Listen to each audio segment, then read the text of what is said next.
Also serves as a reminder that while our peak fire season is usually over by now, this year it's still going strong. Good evening and thanks for joining us. I'm Dan Maries. And I'm Mary Coleman. Experts say because of different weather patterns, as we just saw, fires can still flare up at any time. 13 News reporter Alex Valdez spoke with Arizona's Forestry and Fire Management and shares what those on the front lines are seeing this year compared to others.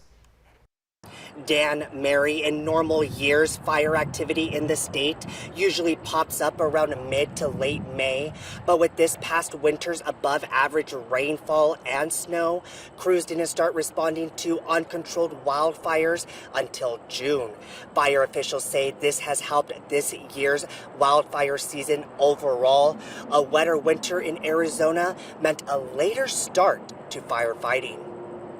We were actually delayed by about a month because of all of that moisture. However, Tiffany Davila with AZ Forestry and Fire Management says dry conditions and high temperatures did not help. We did see a lot of fire activity in southern Arizona as predicted and as expected because of the fine fuel type in that area, the grass and the brush. So far this year, crews have battled over 1,400 wildfires throughout the state, totaling 143,000 acres. That's an increase compared to this time back in 2022, where 1,200 wildfires were reported in Arizona, burning 120,000 acres in the state. While we had more fires per se than last year, there were just a lot of smaller fires. We had a heavy initial attack presence down in southern Arizona, so we were able to quickly pick up a lot of the fires without allowing them to get very large. But even then, Davila says the past two wildfire seasons have been below average.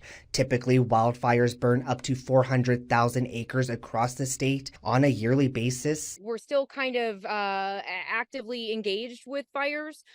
Just because we did receive some moisture doesn't mean we're out of the woods just yet. Things are going to be drying up. The typical end of wildfire season is usually in early October.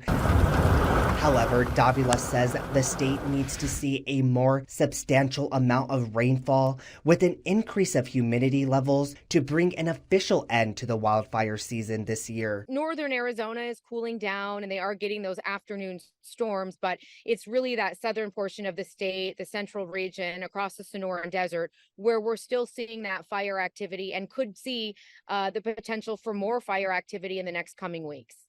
Since conditions are still dry and very warm here in southern Arizona, Davila warns people not to become complacent and be cautious while working outside with any power tools or doing any fire-related activity, because she says one spark can ignite a massive blaze. Reporting from Tucson, Alex Valdez, 13 News.